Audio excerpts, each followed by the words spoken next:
rescue caught on camera after a motel room goes up in flames. A teenager left paralyzed in a shooting outside Waffle House. Tonight, we'll hear from his dad. A dog attacks a 2-year-old boy without warning. Why the mother calls it a freak accident and how that boy is doing tonight. Police are searching for the burglars after a car smashes into a shop in Dallas. We begin tonight with breaking news in Tarrant County. There's a heavy police presence outside Birdville Stadium in Haltom City. Yeah, Kevin Reese was the first responder there on the scene and joins us live with what he's learned so far. I'm going to stand out of the way and show you the scene behind me. Unfortunately, you can't see everything that we have seen with our own eyes here. Again, this is the parking lot of Birdville ISD headquarters and the parking lot for Birdville ISD Stadium. On the other side of these police cars and to the left of that U-Haul van that you can see in this shot is a small white car. On either side of that small white car, there is a victim, a body on the ground, on the passenger side and on the driver's side. Police tell us, however, they do not know yet who these people are. They do not know their ages. Are these adults? Are these students, given where we are here at Birdville ISD? But one key comment they did give to us is that they are not actively looking for any suspects in this case in what was reported to us as a shooting with multiple victims. What I can tell you now, from what I have seen with my own eyes, there are 2 victims here, one on either side of that small white car. Police are not actively looking for any suspects right now, but they are setting up their investigation here. They have put a drone in the air. You can hear our own helicopters and others here. But they're investigating now. Again, 2 people confirmed dead.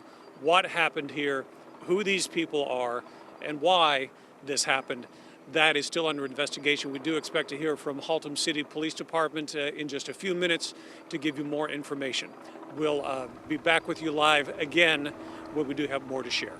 For now, we're live in Haltom City. Back to you. All right, Kevin, we'll be standing by for that news conference, and we'll see you in just a few minutes. You know, we also have new developments in the search for a missing American Airlines flight attendant based at DFW. Eric Fernando Gutierrez Molina hasn't been seen since last weekend on a layover in Colombia. In the past hour, the mayor of Medellin says authorities have discovered a body in the area where Molina was last seen, but they're still doing tests to verify the identity. As we work to get confirmation and learn more, Rebecca Lopez has been speaking with Molina's loved ones, and she'll have an update at 6:30.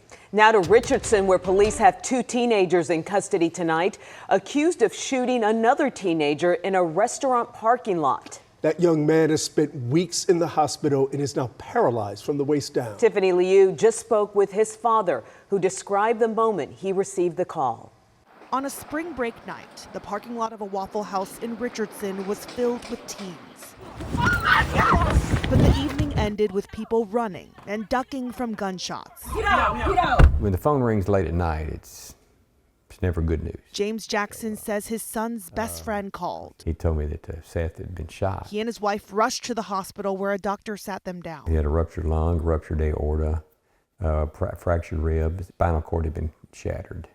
And then she just went right on and said he'll never walk again. Seth is 18, an athlete in his senior year at Richardson High School. He's a straight-A student, works 2 jobs, even though his dad told him he doesn't need to. He even committed to the University of Houston in the fall. Down there about a month ago and put a contract on an apartment. But the unexpected Life changes and leaves the Jacksons with many unknowns. our number one concern is that he survive it. We'll figure out the changes we need to make. James saw Seth before he was taken in for his first surgery. He was, I'm sorry, Mom, I'm sorry, Dad, I'm sorry. I love you, I love you. You know, and don't cry. Seth told his dad a friend was attacked by 2 people when he went toward him to help. They didn't even make it over there to him. A couple of them pulled out guns. So Seth put on his brakes and he said he turned to kind of run, and that's when he got shot. Richardson police arrested 17-year-old Charles Webster and 18-year-old Taylor Griffin, both charged with engaging in organized criminal activity. But the shooter is still not in custody. Why would this guy shoot my son? After 3 surgeries over the last week, Seth is still in the hospital. Every parent's nightmare. It's a new and hard journey You get that call. they'll tackle together. I was going to be my baby. In Richardson, I'm Tiffany Liu. Well, a cold front is moving through North Texas right now. Let's get to senior meteorologist Jesse Hawila for the latest. Yeah, temperatures have been falling all day. We hit a high of 74 this afternoon. It was very early in the day. And now we're already down to 56 degrees at Fort Worth. North winds are still pulling in that cooler air. North wind of 20, gust up to 29. So a pretty chilly evening here in North Texas. We'll keep cloudy skies for the rest of tonight. Listen, if you're heading out tonight for your Friday night, don't be surprised if you run into a sprinkle here or there. Coverage is like 5%, but it's not high, but it's not out of the question. You run into just a tiny bit of rain tonight. Tomorrow, Saturday, we start off with clouds. We'll have a little bit of sun late in the day. The high only 62, so it will be a cool day tomorrow. Then the warmth surges back with winds returning to the south, 15 to 25 on Sunday. A lot of sunshine with a high of 82 degrees. We turn unsettled next week. Several chances for rain to talk about in the 14-day forecast. It's coming up. All right, tonight we're getting our first look at officers' body cam video from a chaotic shooting involving the Dallas PD. It happened Sunday near Jefferson Boulevard and North Plymouth Road. Officers heard gunshots while responding to a nearby crash. As they ran toward it, they spotted a black sedan speeding away. Police say someone in that car started shooting and they fired back. Police!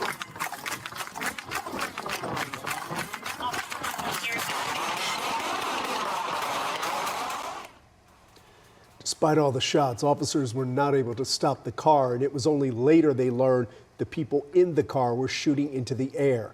Investigators tell us they held back some of these details until now as they track down the suspects. Both men have been arrested. In following standard procedure, the officers involved have temporarily been placed on administrative leave. Right now, Dallas police are searching for suspects in a vape shop burglary. It happened in Lower Greenville. Police say a group rammed into World of Smoke and Vape at around 5:30 this morning. Look at that mess. Police say they stole multiple items and then jumped into a different car and took off. At last check, no arrests have been made. Wow. The evening rush is well underway right now. And Stacia, I know some folks are ready for a jump on the weekend. They most certainly are. And unfortunately, if you are right around the Hutchins area along I-20, you're probably stuck in traffic. Or if you have loved ones, family members, friends down in this area, it's going to take them some extra time to get home. So we're watching an accident that's actually affecting both sides of the interstate. So I-20 westbound, right there at Highway 310, you can see you only have a couple lanes open.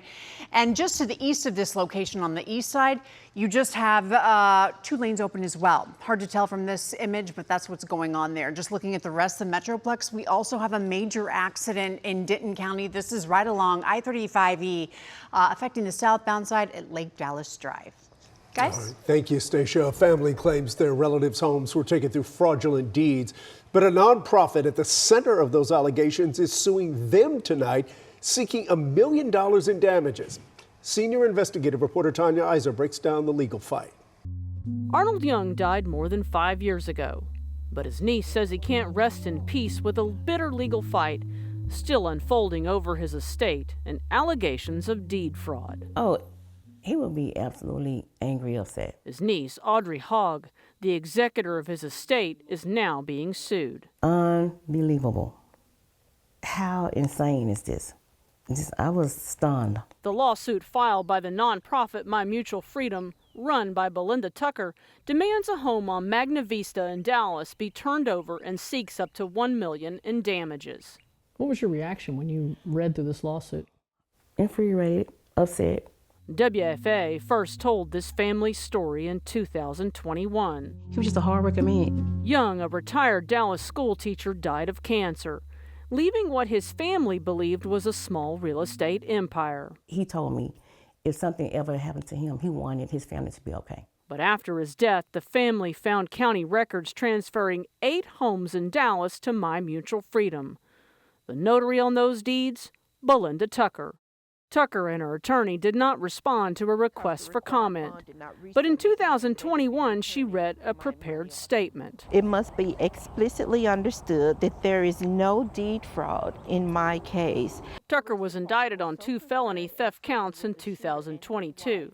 The cases were dismissed in 2024. I was told that not to worry about it. We're going to refile the case. No need to worry. But that never happened. Hogg says legal fees have topped $100,000 and continue to climb. Have you ever thought about just You can have the houses. No, that's not an option. Why not? You didn't work for them. They're not yours. For his family, the fight to protect what Arnold Young left behind continues. In Dallas, I'm Tanya Iser. This is one of several reports featured in our Dirty Deeds special. It is streaming on demand right now on WFAA+. Is anybody else in here? Hey, are you okay? Up next, White Settlement police pull a man from a burning motel just in time. A mom races to save her 2-year-old after a dog attack. Next, she tells us how it happened.